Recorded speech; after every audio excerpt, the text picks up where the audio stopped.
parce que doo bay ba mu lakk sa sikki mu morom ngay taxaw di wax da ngay fagaru moo gën te loolu yëpp c'est dans leur mission de prévention d'orientation d'encadrement de mise à niveau est-ce que ñoom sax waruñu leen defal mise à niveau. ñoom ci boppam ña nekk ci biir Sénégal waaw yaakaar naa ñoom la ñu war a njëkk a defal mise à niveau bon. ok pour le faire aussi bon je pense que loolu beneen problème la.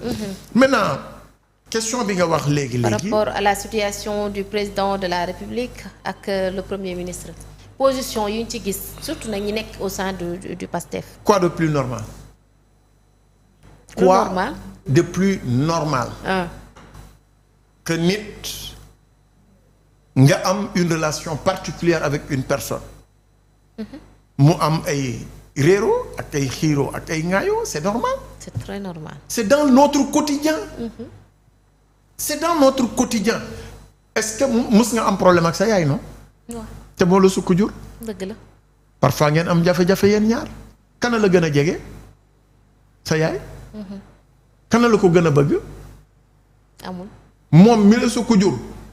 tey jii bu doon def choix xam naa dina ne Ajara de bokk na ci ñu ma gën a sopp ci sama njaboot mais parfois mu am ay divergences sur certains sujets comment les gérer comment les orienter à plus forte raison que l'on soit à un niveau macro comme la gestion du pouvoir sur certains dossiers il y a des options comment il faut les gérer. Avec qui est-ce qu'il faut différer oui ou non loolu je pense que c'est très normal et c'est très naturel que ça arrive entre un premier ministre et le président de la République li ñu taamu moo nekkoon oui selon la vision du président de la République loolu rek la ñu xamoon ñun Sénégal et que un premier ministre boo xamante ni day kii bu waxee loo xamante ni waroon na ak le président. ngoon soosu ci laa doo yegg sa kër am na premier ministre boo xam ne Sénégal ci yoon bi la jotee. ban premier ministre la doo ko wax bii nag dafa mel dañu am benn cas bu différent quand même par rapport à la situation bi ñuy dund quand même. waaw mais non c'est très normal. mais les deux hommes se sont parlé. je cite Ousmane Sonko keroog bu mu taxawee ca assemblée nationale mu ne ñoo ngi añandoo ñoo ngi ndekkeendoo ñoo ngi reerandoo loolu doy na c'est vrai léegi nag mooy li ma la wax rek on n'a jamais eu de ministre yu doon jël seen responsabilité dans la gestion des affaires publiques toujours boo daan déglu génneel communiqué yañ daan def selon la vision selon rek aucune responsabilité. Maintenant que la gestion obéit à d'autres règles et que le président Diomaye Diakhar Faye président Bassirou Diomaye Diakhar Faye moo ni am na ñu ne dafay lorñe fauteuil bi bu mu ko lorñe na ci teg bëtam yéene naa ko parce que moom laa xeexal fukki at pour mu jot ko waa léegi nag moom léegi mais bi liy xewee waa xaaral ma am nañu fàtte lool de waa xaaral ma ñëw rek danaa ñëw si ñooñu waaw foofu laa bëgg ñu ni déetawaay ñoom ñaar lalan jaxase du dara lu muy les démons de la division les démons dañu bëgg ñu écarter Ousmane Sonko parce que moom mooy fusible Bassirou Diomaye Diakhar Faye loolu rek la waaw seen pexe bu sotti woon Ousmane Sonko day xëy jaar nord Bassirou Diomaye Diakhar Faye wàcc jaar sud xam nga waaw El Malick wàcc jaaree Jolof match bi fin parce que xam nañu ni que ni c'est un trio choc maintenant pour que nga atteindre leen il faut les isoler loolu stratégie bu garaaw laa lay wax ni diviser pour mieux régner xam nga gaynde buy attaquer troupeau xoolal na muy def du ñëw song troupeau bi day isolé fekk yu jigéen yaa ngi tappi dans l'ombre di xaar il suffit que mu am yu isolé wu rek c'est fini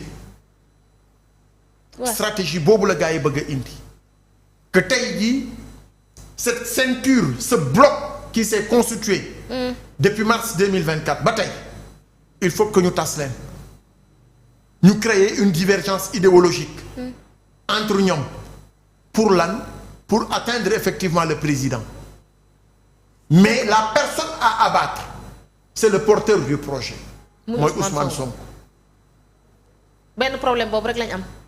seen marche ba lan la ñu wax Sonko dégage. waaw musuloo gis ñu opposition buy marche di topp premier ministre musul am Sénégal bu dee am na ah bon xam naa yow mag kii yoguloo fi. gisaguma ko fi de. gisaguloo ko de président de la république li lañ daan attaqué. mais léegi c'est le premier ministre qui est au charbon. lan lay wane. que c'est l'homme à abattre mais Ousmane Sonko n'est pas quelqu'un qu'on doit abattre. C'est quelqu'un que l'Afrique doit préserver. C'est le Sénégalais qui est en train de dessiner les contours de notre autonomie en Afrique. mi ngi ciy liggéey mi ngi ciy taxaw mi ngi ciy xar tànku tubéyam. C'est comme Mamadou Dia bi muy dessiner les nouvelles pages de notre indépendance sur la coopération économique.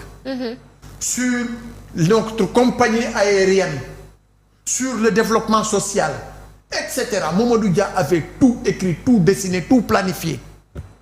ñu jël ko yóbbu ko en prison. Ouais. bi mu génnee lan la wax je n'ai aucun regret contre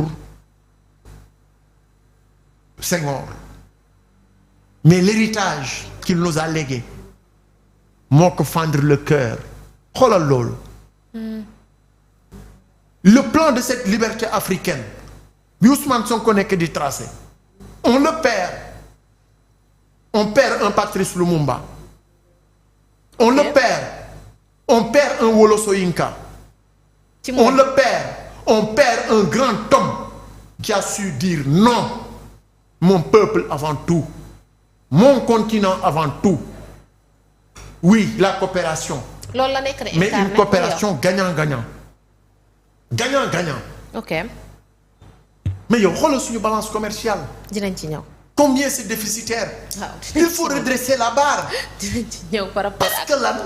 on n'a pas aujourd'hui une industrialisation parfaite. d'accord.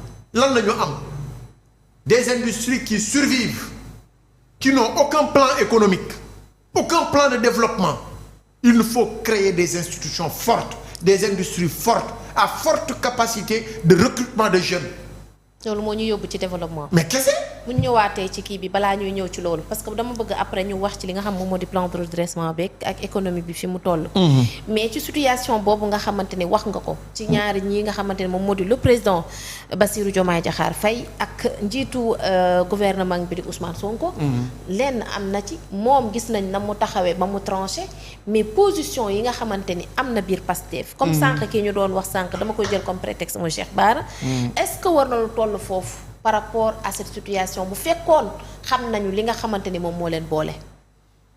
xam nga politique mooy seul espace de liberté démocratique politique. waaw bu doon dañu nekkoon dans une administration. formelle kon lii du doon am. déedéet n'est-ce pas. ok mais moom bi muy wax. dafa nekkoon avec son manteau de membre de Pastef les patriotes mu am nu mu gisee mu am nu mu waxee am nu mu jëfee te du moom rek. waaw. ils sont nombreux à dire leur désaccord par rapport ak li nga xamante ne mooy position wu Bassirou Diomaye Diakhar Faye. waaw. bul fàttee ni su may wax ci moom je ne parle pas en tant que institution.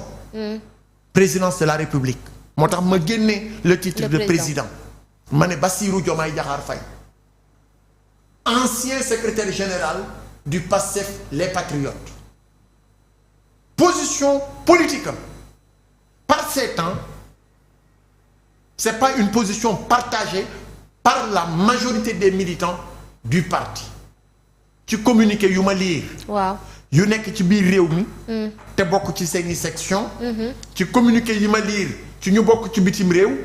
ci individualité yi ma dégg ñuy wax te bokk ci ñu sanc parti bi taxaw si am ci ay ndombal tànk kon jàpp naa ni que ni moom en tant que membre honoraire du PASTEF mu dellu soit dans sa famille politique man loolu laa koy souhaiter que tout soit discuté dans les instances du parti maintenant les positionnements et cetera mënta ñàkk. D'accord. foofu laay waxee très souvent il faut activer l'école du parti. surtout ñuy tàggat ndaw ñi. ndaw boo bëggee mu xarañ ca la muy def ak na mu koy defee ak bu situation amee muy jël yenn position yoo xamante ni day baax te du yàq diggante da nga koy tàggat ci instance parti bi. waaw muy l'école du parti ñoom seen école du parti am na ministre Moustapha Sarré moo ko yore. donc il faut que mu activer ces instances là. pour permettre aux jeunes d'être mieux outillés pour que ñu xam ni que ni. le pouvoir qui est mis en place. bu defee ay réalisations comment véhiculer ces réalisations comment les organiser et cetera par quel canal. et cetera yooyu yëpp ci instance du parti lañ koy jéem a gérer. maintenant l'un dans l'autre je pense que aussi le parti s'est réuni décline na ay positions am et je pense que aujourd'hui il appartient aux deux hommes de rassurer tous les militants. li Ousmane Sonko wax keroog ca pencu ndaw réew ma assuré na. mais acte bu baax la. waaw acte bu rafet la. d'accord maintenant il faut aller vers la consolidation. d'accord il faut consolider. parce que là il faut qu'on règle le problème d'ailleurs. mais parce que c'est politique. bi ma ko liiree de jàpp naa ni y a plus de problème. ok déggaguma la version officielle de Bassirou Diomaye Diakhar Faye. déggaguma ko. mais version ki ma dégg te muy président wu parti bi. waaw. bul fàtte parti bi dafa ne bu ñu falee président day jógee ci instance parti bi. mu dem toppatoo l'institutionnel. mais ki nga xam ne moom moo hérité parti bi tey. il s'appelle Ousmane Sonko. te moom kadduwam en politique amul beneen kaddu bu ko gën a wér. waaw amul beneen kaddu bu gën a wér kaddu yu Ousmane Sonko en politique jëm ci wàllu Pastef. te li mu wax. war na doy tous les militants. d'accord ni que ni ñii laam-laamee nii na seen xel dañ ci ni man ak moom xiiroo nañu ŋaayoo nañu. ñoo ngi añandoo ñoo ngi reerandoo ñoo ngi ndekkeendoo. et tous les fois officiellement. exactement ñooy wàccandoo conseil des ministres. waaw mën nañu am divergence d'opinion et ils ont toujours été comme ça ñaar ñooñu. mais quoi de divergence plus d'opinion mais du tee li ñu war a def ñu ngi ko. nee naa la looloo gën a naturel. loolu dafa war a xam en fait divergence d'opinion yooyu yëpp na am njeexital ci askan bi. waaw surtout. maanaam tey mën nañu bañ a gisee ni dossier tel nii lañ ko war a doxale mais bu ñu waxtaanee ba trouver une solution résultat bi avec un R majuscule. waaw mooy njeexitalam ci askan bi man foofu laa leen di xaar. seen divergence seen kii dama koy jox valeur ajoutée 1%. d'accord mais le résultat envers les populations. maa ngi koy jox 99%. loolu moo ñu ñor nañu xiiroo. nañu tëju dóorante ay kurpañ bu ñu génnee. nañu wax lii ñu jël comme dogal. njeexital gi lii la pour askan bi. parce que askan bi ci loolu la ñuy xaar. c'est important sànq yaa ngi koy wax ci mbirum njeexital ci wàllum koom-koom la ñuy desandi. ndax nag li ñu xam ñëpp mooy jamono.